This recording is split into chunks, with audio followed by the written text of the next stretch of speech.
이제 공인중개사와 개업공인중개사를 비교하는데 61페이지의 공인중개사고 62페이지의 개업공인중개사 두 가지도 비교를 해봐야죠. 자, 같은 말은 아닌 거고 당연히 공인중개사 그리고 개업공인중개사 줄여서 개공 이렇게 불러요. 자, 얘는 자격을 취득한 자 이렇게 돼 있어. 공인중개사 자격을 취득한 자 줄여서 자격 취득한 자. 개업공인중개사는 등록한 자. 중개사무소 개설 등록한 자 줄여서 등록한 자. 이렇게만.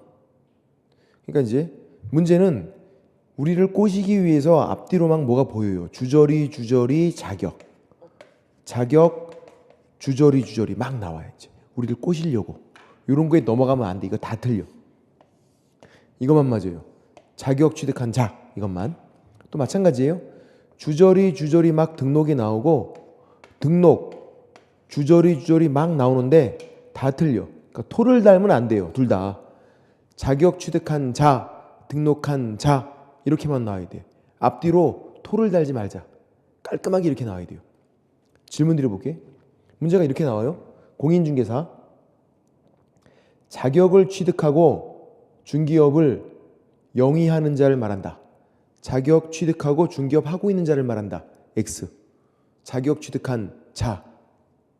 중개업 안 하고 있어도 시험만 붙으면 그냥 공인중개사. 이건 좀 쉬웠어. 여기 이제 문제 이제. 개업공인중개사 자격 취득하고 등록한 자를 말한다. 시험 붙고선 등록한 자를 말한다. 그것도 X. 그것도 틀려. 그냥 등록한 자. 시험 붙고 등록한 자가 아니라. 왜 그러냐면 자격증이 없는데 등록하신 분이 있어요. 부칙상의 개업공인중개사 개공. 여기 이제 뭐라고 부르냐면 중개인 이렇게 부르기도 해요. 옛날 복덕방 하시던 분들이야. 자, 1989년 이전, 그러니까 응팔 시절, 아주 옛날에는 자격증이 필수가 아니었어요. 그때는 그냥 하시면 하는 거예요, 그냥. 자, 그때 시작했는데 지금까지 계속 하고 있대요. 자격증도 없이 그때 했는데 그러면 그냥 하시는 거예요. 자격증이 없는데 등록은 되어 있어요. 기득권 보호 때문에 계속 하시는 거야. 자, 이 부칙상의 개업공인중개사는 새롭게 등장할 수는 없어요. 옛날에 했던 그분들, 전국에 지금 10,000명 정도 살아계신대요. 그분들이 그냥 다 그만두시면 그냥 없어지는 거예요, 그냥. 근데 새롭게 할 수는 없어요. 지금은 시험 붙어서 이제 이렇게 하셔야 돼요. 그래도 요분들 때문에 개업공인중개사는 등록한 자지 자격 취득하고 등록한 자 그건 아니란 말이에요. 부칙상의 개업공인중개사 중개인 때문에 시험 문제는 이렇게 나왔어. 개업공인중개사 등록한 공인중개사를 말한다. 등록한 공인중개사를 말한다. X 등록한 자 자격 취득한 자 등록한 자 이렇게만. 토를 달면 안 돼요. 토를 달면. 그러니까 이게 쉬운데도 은근히 잘 안 돼. 그리고 둘 다 한국에서 자격증 취득해야 되고 한국에서 등록을 해야죠. 한국에서. 외국에서 하는 건 소용없어요.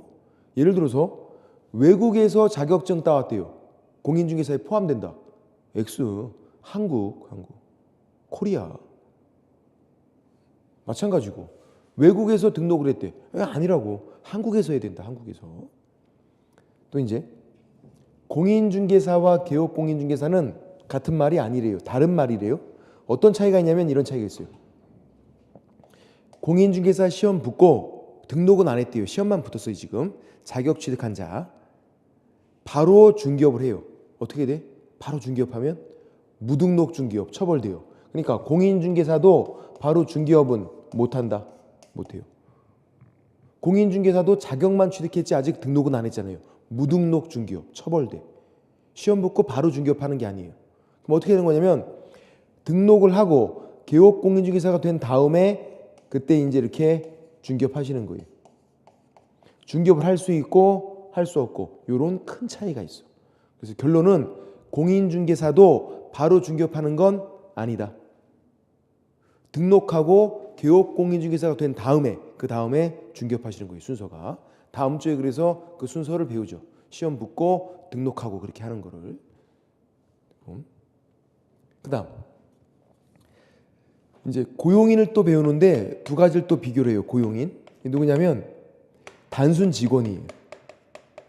고용인은 종류가 두 가지. 소공, 소속공인중개사, 자격증 있는 직원, 중개보조원, 자격증 없는 직원. 둘 다 직원. 자격증 있는 직원, 없는 직원. 직원이니까 법조문에 이렇게 쓰고 있어요. 개공, 얘가 사장님이에요. 얘 소속, 직원으로 일하고 있다. 똑같아요. 개공, 사장님 밑에 소속, 직원으로 있다. 둘 다 직원. 차이점은 얘는 자격증이 있고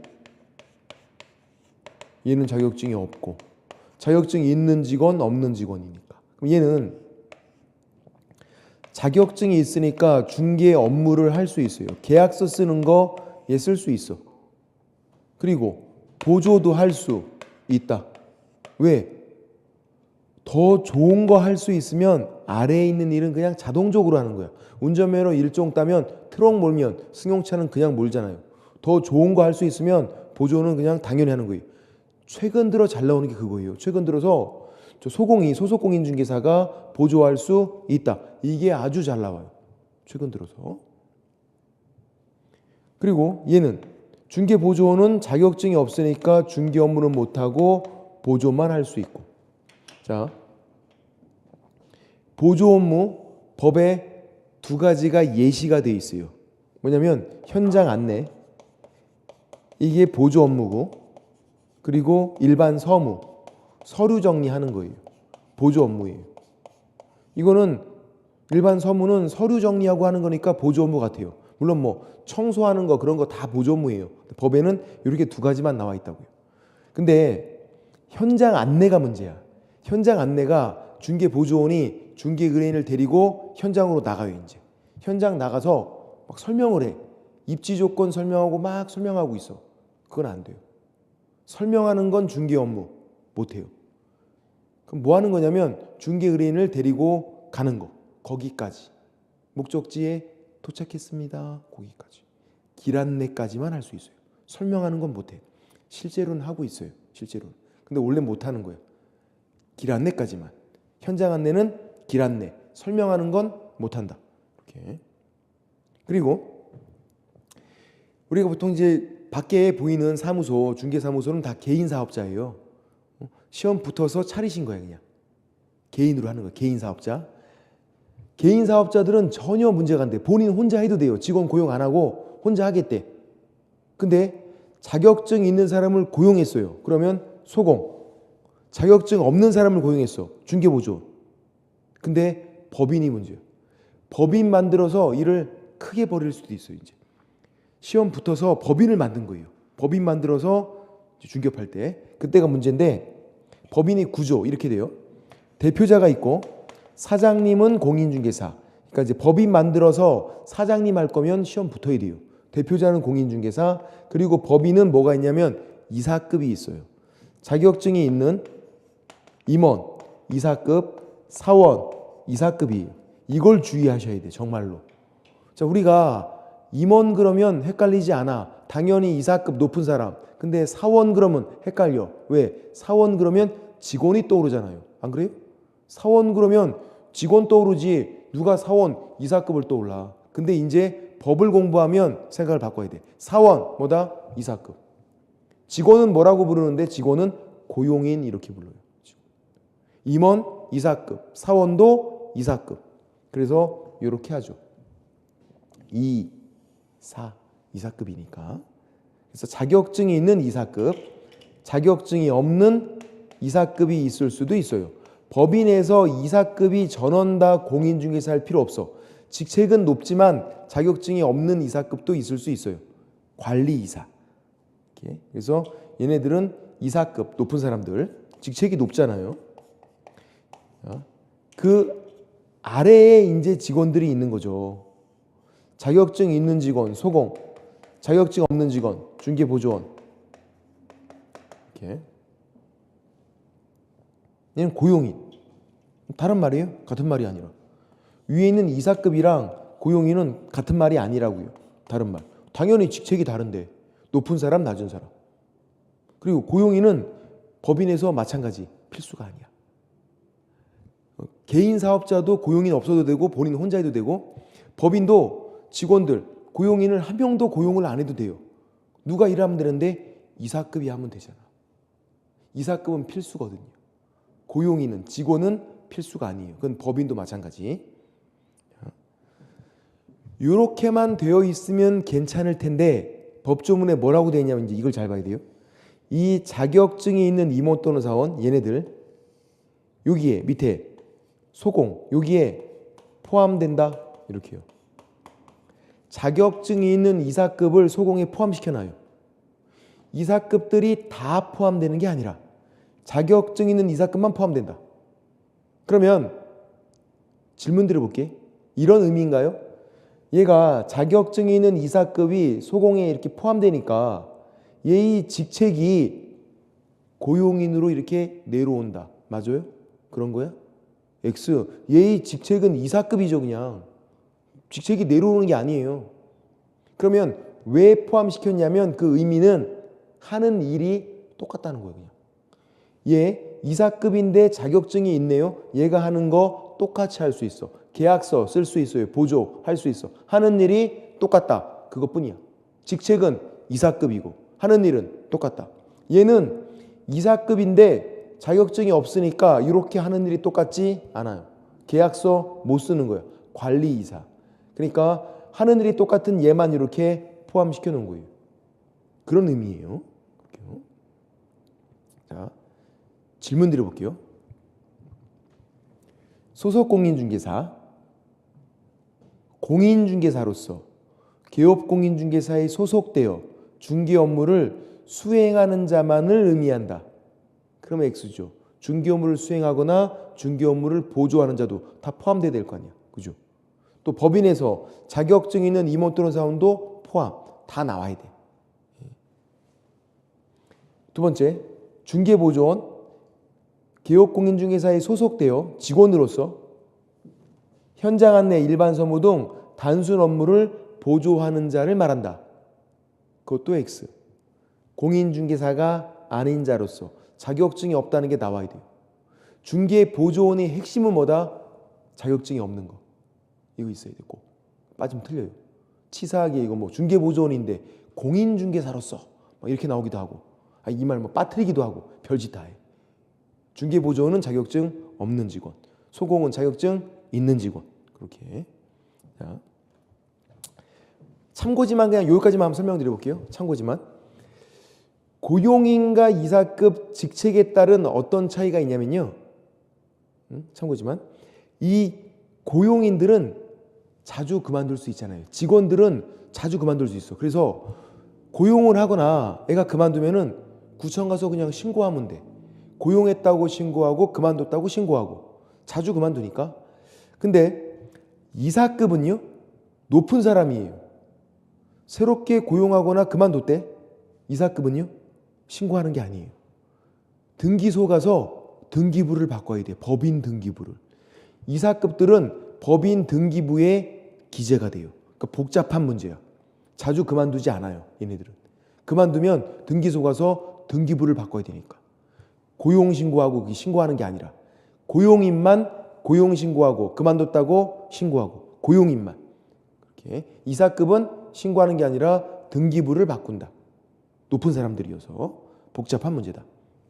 책을 보시면 61페이지 파란색 2번 공인중개사. 첫 번째 줄 공인중개사람은 공인중개사 자격시험에 합격해서 자격 취득한 자. 그냥 법조문에는 이 법에 의해서 자격 취득한 자 이렇게만 돼 있어요. 자격 취득한 자 이렇게만 깔끔하게 토를 달지 말자. 그리고 그 위에다가 크게 적어놔야 돼. 코리아 동그라미, 외국 X. 그것도 엄청 나왔어. 한국에서 시험 붙어야 공인중개사, 외국 X.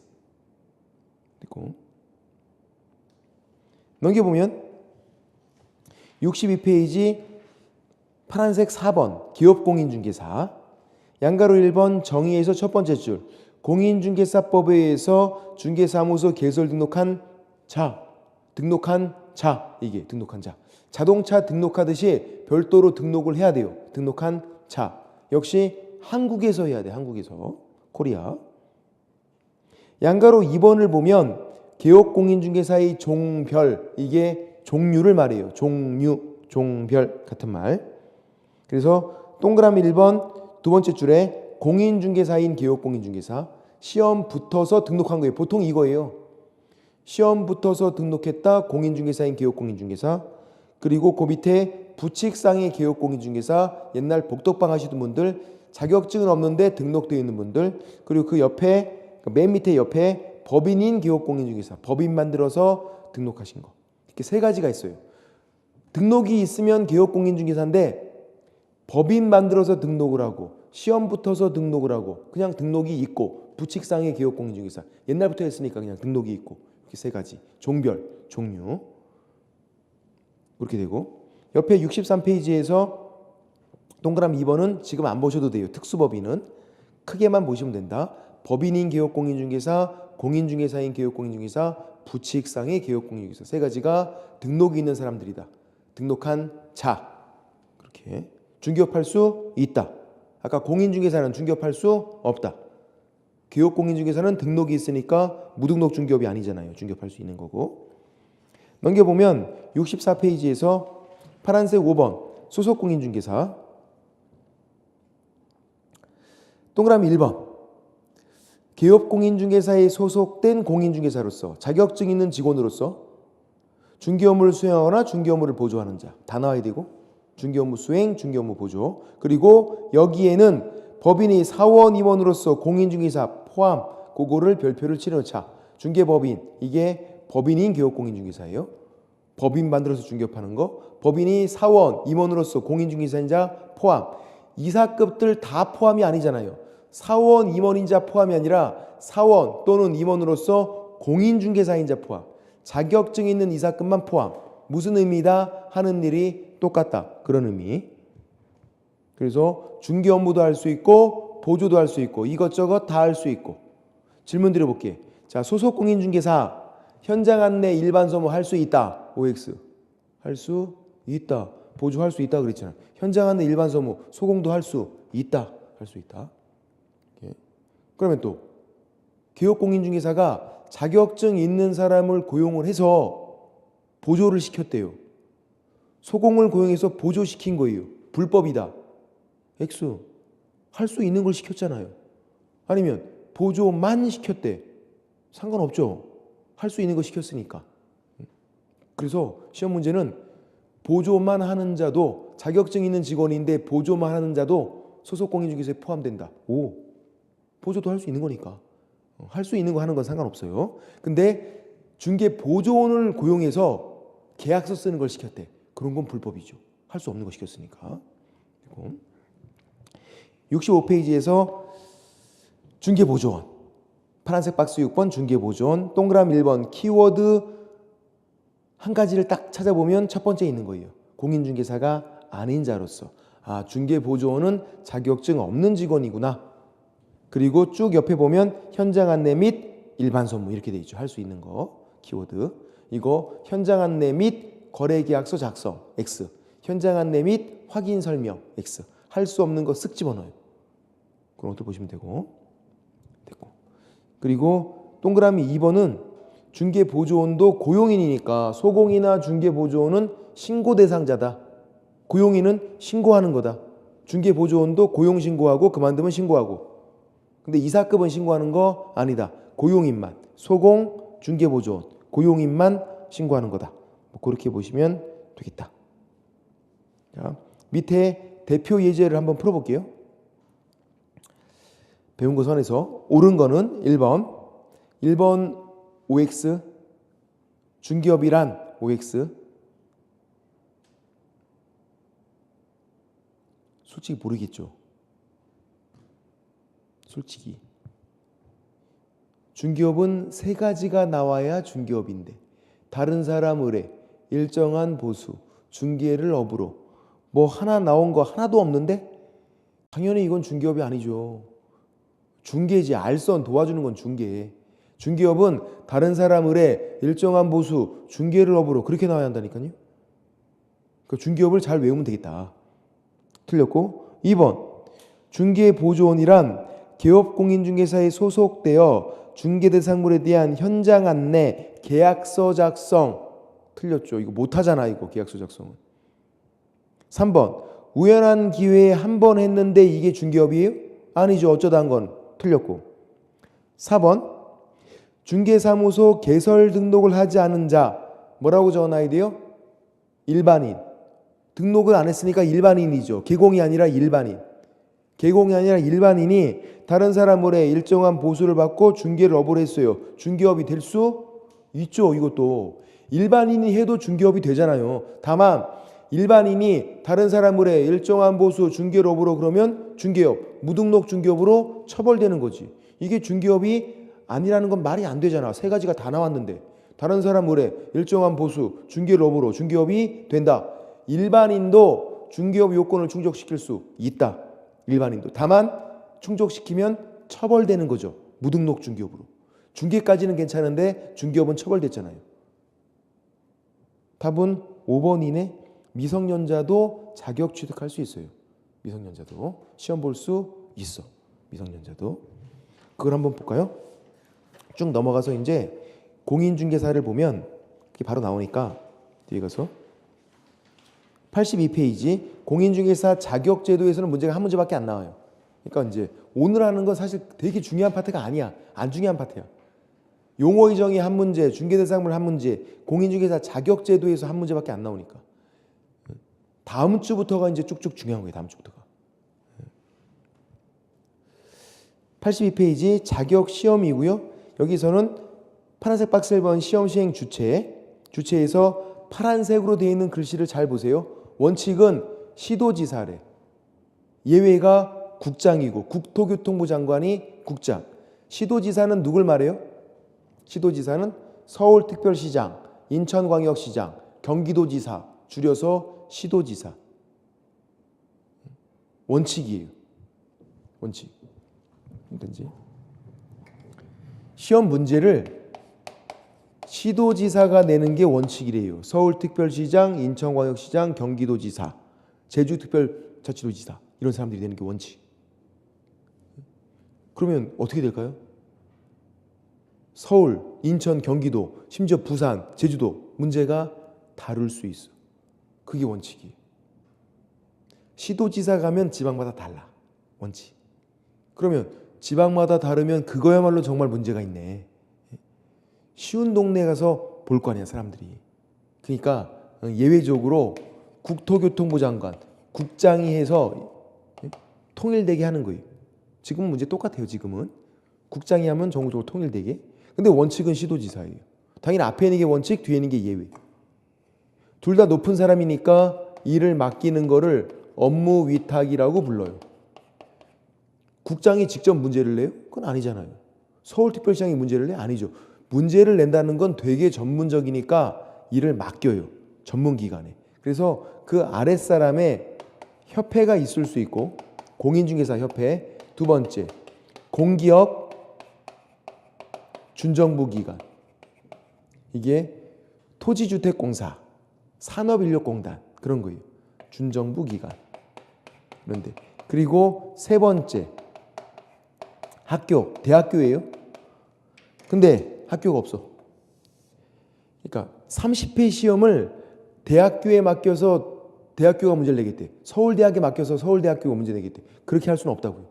그럼 지금은 요거 준정부 기관 중에 하나인 산업인력공단에 문제를 맡겨서 걔네들이 문제를 내고 있잖아. 지금 문제 내는 사람은 산업인력공단이에요. 산업인력공단.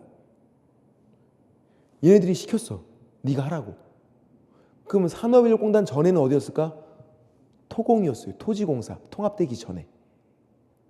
그러다가 이제 다시 산업인력공단. 협회로 맡길 수도 있어요. 얘네들은 다 맡길 수 있는데 학교는 안 돼. 학교는. 자, 질문 드려볼게. 지금 문제를 산업인력공단에서 문제를 내요. 그러면 시험 시행 기관은 산업인력공단이다. 맞아요? X. 걔 뭔데? 심부름꾼이야. 위에서 시켜서 거기서 문제만 내는 거예요. 시험 시행 기관은 원칙, 시도지사, 예외, 국장이에요. 만약에 문제 개판으로 냈대? 그러면 가서 우리가 어디 가서 데모하는데? 국토교통부. 세종시 내려가서 데모해. 세종시 내려가서 국장 나와! 그러고 있어. 지금은 예외적으로 국장이라니까요. 문제가 똑같다고. 높은 사람 나오라 그래야지. 산업인력공단장 나와 이렇게 하진 않아. 시험 시행 기관은 원칙은 시도지사, 예외는 국장이다. 현재는 국장. 문제 내는 사람은 산업인력공단, 심부름꾼.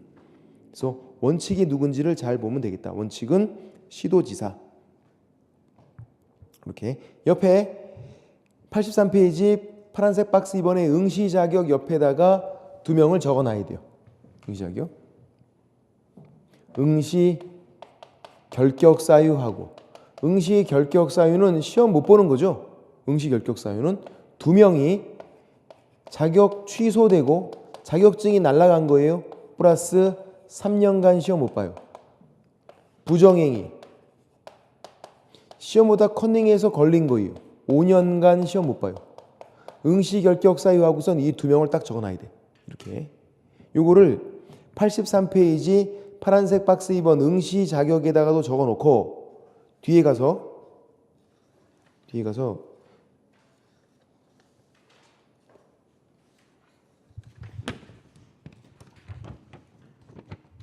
거기 92페이지 4번 위에다가도 적어놓고 부정행위에 대한 제재 적어놓고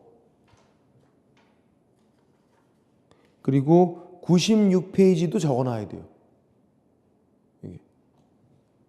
그냥 적지 말자. 귀찮다. 그냥 한 번만 적자. 그냥 3번 다 적어놓으면 좋지만 군데군데 그냥 안 주고 제가 나올 때마다 설명드릴게요. 2명 자격 취소 플러스 3년 부정행위 플러스 5년 이렇게 2명만 시험 못 보고 다 봐요. 시험을 2명만 시험 못 봐. 그러니까 미성년자 시험 볼 수 있다. 아까 볼 수 있다고. 외국인 볼 수 있다. 전과자도 다 볼 수 있어. 딱 2명만 못 봐요. 이렇게.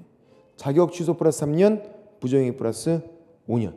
숫자 바꿔서도 잘 나오겠죠. 숫자 바꿔서도. 이렇게. 2명 빼놓고는 시험 다 본다는 거고 그 다음 83페이지에서 시험 방법 일부 면제는 안 나오고 이제 나머지는 다 안 나오니까 넘어가서 어디 보시냐면 85페이지에서 양가로 2번을 보세요. 응시 수수료 반환. 자, 시험 볼 때 우리 돈 내거든요.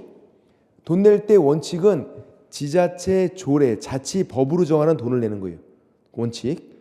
그 돈을 돌려주는 경우가 있대요. 시험 볼 때 돈 내는데 1차, 2차 종합으로 28,000원. 근데 돈을 돌려주겠대요.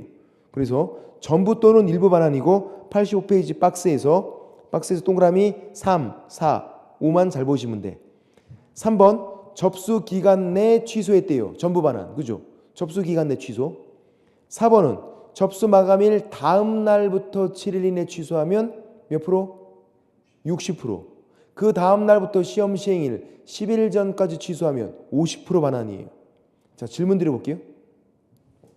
접수 마감일 취소했어요. 갈등하다가 접수 마감일에 취소를 딱 한 거야. 접수 마감일에.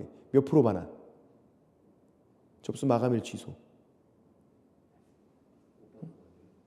접수 마감일에 취소했어요. 몇 프로? 전부 반환. 접수 기간 내 취소한 거잖아.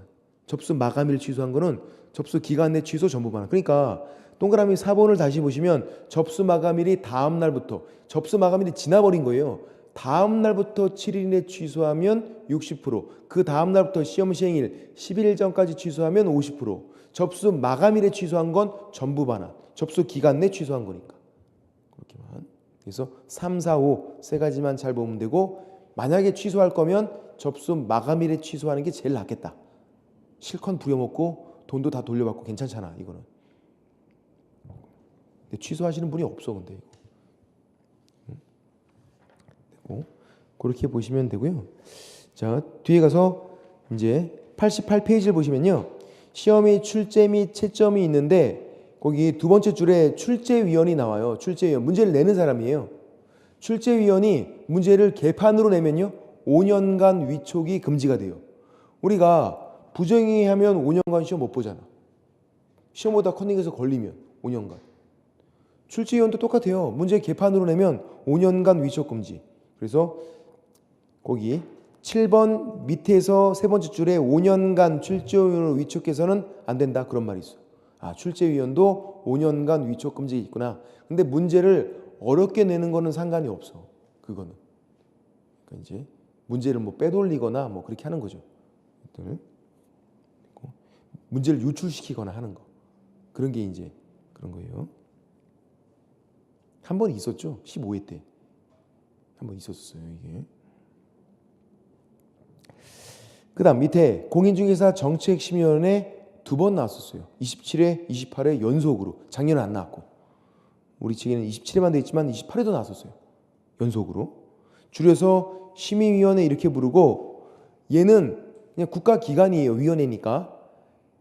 시험 관련 사항 토론 결정하는 국가기관인데 어디에 국토교통부에 둘 수 있다. 거기 구성을 보시면 파란색 박스 1번 두 번째 줄 둘 수 있다잖아요. 국토교통부에 둘 수 있다. 필수는 아니에요. 어디에? 국토교통부에 둘 수 있다. 필수가 아니다. 둘 수 있다. 현재 두고는 있지만 필수는 아니고.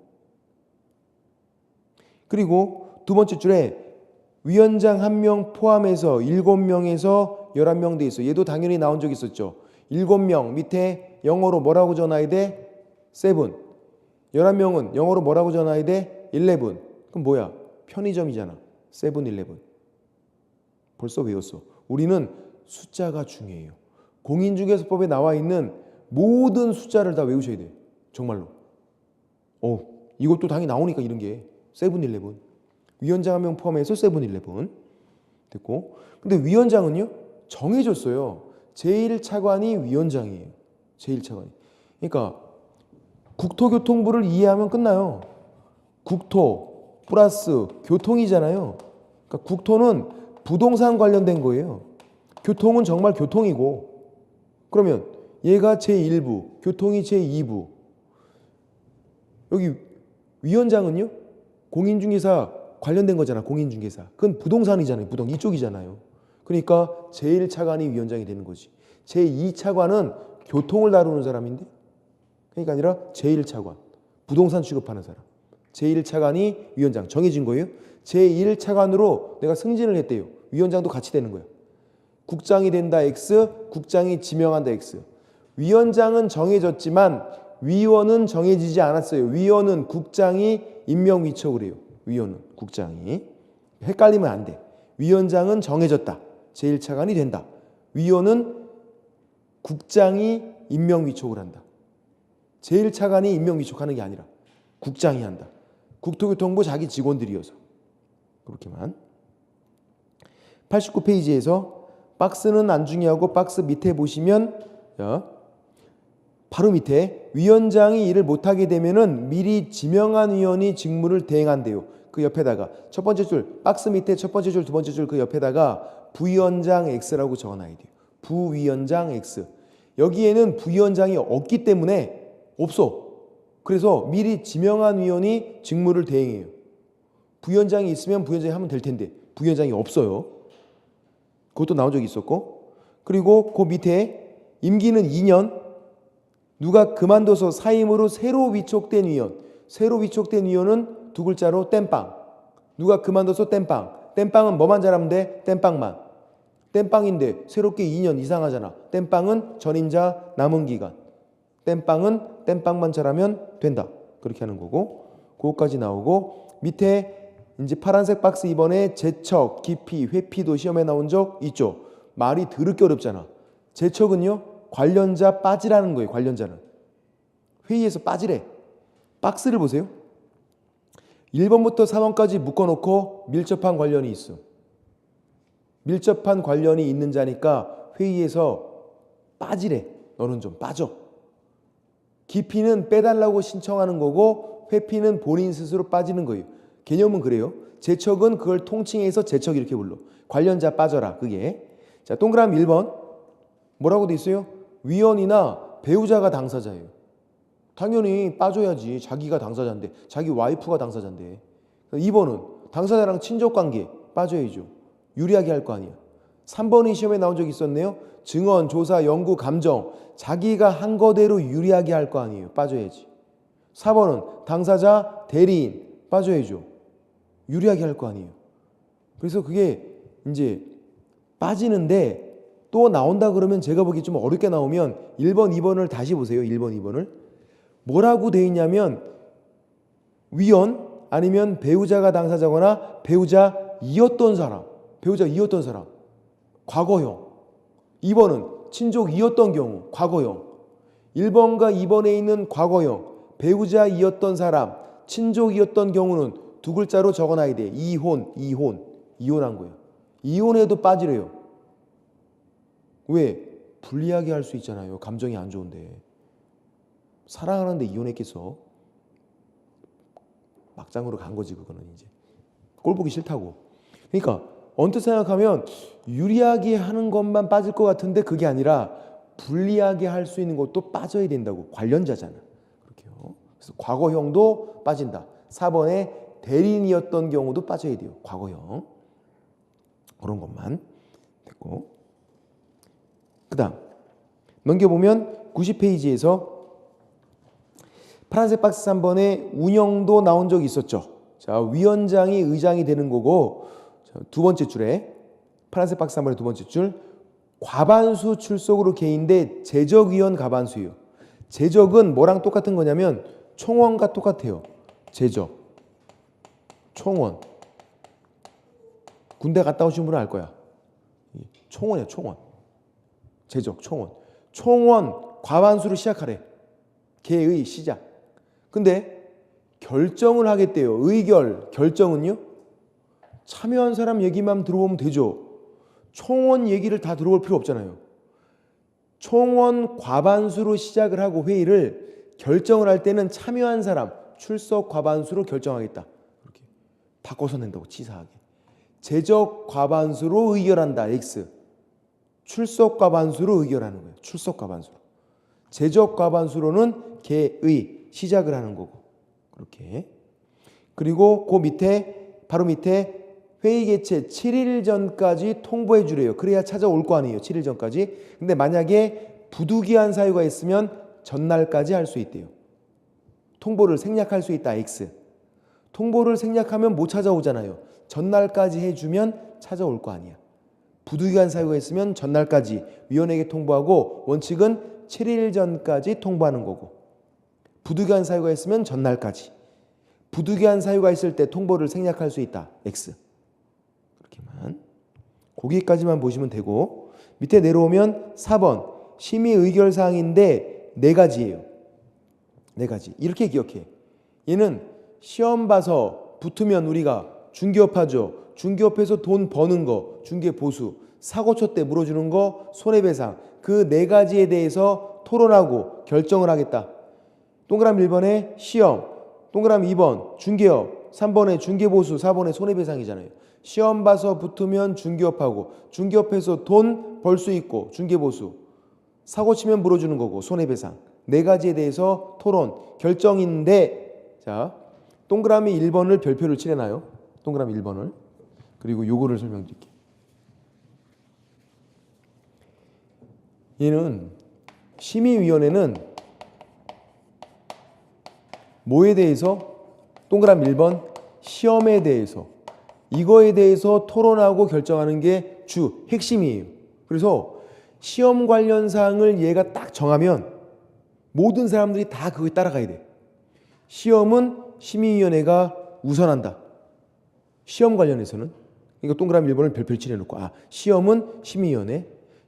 시도지사, 얘도 따라가야 돼요. 시험 관련 사항을 심의위원회가 정하면 시도지사도 따라가야 돼. 시도지사는 어떤 일 처리를 하냐면 자격 관련 일 처리를 해요. 예를 들어서 자격 취소, 자격증 날아가는 거, 자격 정지, 이런 것들. 일을 못하게 하는 거, 자격증 날아가는 거, 그것도 교부한 시도지사. 자격증은 누가 주냐면 시도지사가 줘요. 자격증을 보면요, 서울특별시장 직인 딱 찍혀 있어. 경기도지사, 이렇게. 시도지사가 줘요. 그 처음 준 사람이 서울특별시장이 줬으면 그 사람이 자격 취소를 해요. 처음 준 사람이. 자격 정지도 그 사람이 해요. 자격 관련된 건 누가 한다? 교부한 시도지사. 심의위원회가 아니라 시험은 심의위원회네. 자격은 교부한 시도지사. 그러니까 옆에다가 1, 2, 3, 4 그 옆에다가 자격 취소 X, 자격 정지 X라고 전해야 돼. 자격 취소나 자격 정지는 심의위원회가 하지 않는다고요. 그건 자격 관련된 거니까 누가 한다? 시도지사가 한다. 처음 교부한 시도지사가. 심의위원회는 시험 봐서 붙으면 중개업하고 중개업해서 돈 벌 수 있고 중개보수, 사고 치면 물어주는 거 손해배상 그렇게 하는 거고. 밑에 5번이 그거예요. 시도지사 구속이 시험 관련 사항을 정하면 시도지사도 어떻게 해라? 따라가라고. 다른 사람들도 다 따라가야 돼. 시험은 심의위원회가 우선한다. 그렇게 되니까 그것만 보면 되고, 옆에 시험 합격자 결정은 안 보셔도 돼요. 안 보셔도 되고 92페이지에서 거의 박스 4번 부정행위자에 대한 제재, 요 위에다가 제가 이걸 또 적어 놓으라고 했던 거죠. 그죠? 이거를 응시결격 사유는 자격 취소 플러스 3년, 부정행위 플러스 5년. 2명. 부정행위 플러스 5년.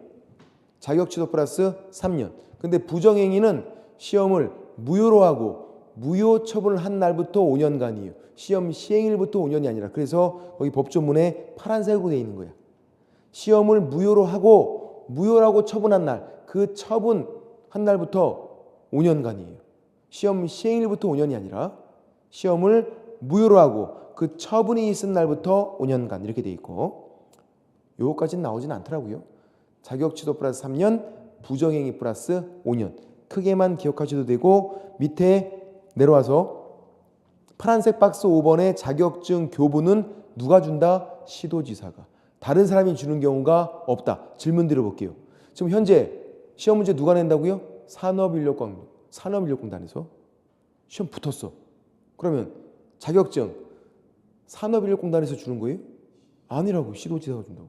누가 시험 문제 냈건 그 상관이 없다고. 무조건 시도지사. 국장이 시험 문제 냈대요. 그래도 시도지사. 무조건 시도지사. 그 처음 준 자격증을 처음 교부한 그 시도지사가 자격 관련 모든 일 처리를 한다. 자격 취소 교부한 시도지사, 자격 정지 교부한 시도지사. 자격증은 다른 사람이 주는 경우가 없다. 또 언제 주냐면 합격자 발표하고 1개월 이내에 줘요. 바로 주는 게 아니라 합격자 발표하고 일주일 이내 X 1개월 이내 자격증을 주게 돼요. 1개월 이내.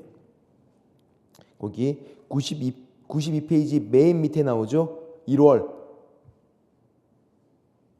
요것만 설명드리고 끝낼게요. 오늘 수업. 1월, 1개월 같은 말일까요? 다른 말일까요? 나중에 질문이 굉장히 많은데, 나중에 오신 분들은 제가 이걸 설명 안 드리니까 질문이 많아. 1월, 1개월 개자가 들어갔어. 같은 말 다른 말. 같은 말이에요. 개 때문에 다른 말이 되지는 않는다고. 그건 개 같은 경우야. 그런 건 없어. 3월, 3개월, 6월, 6개월 같은 말이에요. 그러니까 1월, 1개월 이내 자격증을 주게 돼요. 요거 2개월로 나온 적이 있었죠. 정답으로 심지어. 왜? 숫자잖아. 숫자는 무조건 중요하다고요. 1개월 이내 자격증을 주게 된다. 그렇게 요거까지만 보고 다음 주에 96페이지부터 96페이지에 결격사유 위에도 요거 적어놓으면 또 되는 거죠. 응시결격사유 2명 이렇게 적어놓고 시험 못 보는 사람은 2명이니까 됐고, 다음 주에 96페이지에 7번부터 자격증 대여부터, 이게 좀 제재라서 7번부터 좀 설명을 드리도록 하겠습니다. 결격사유는 그냥 한 걸로 응시결격사유 2명이니까 자격 취소 플러스 3년, 부정행위 플러스 5년 2명 그렇게 하시면 되겠다. 됐고, 다음 주까지가 조금 어렵습니다. 다음 주까지가. 그 다음 주부터는 할만하다고 정말로. 그렇게 됐습니다. 자, 오늘 수고 많으셨고요. 다음 주에 뵙겠습니다. 수고하셨습니다.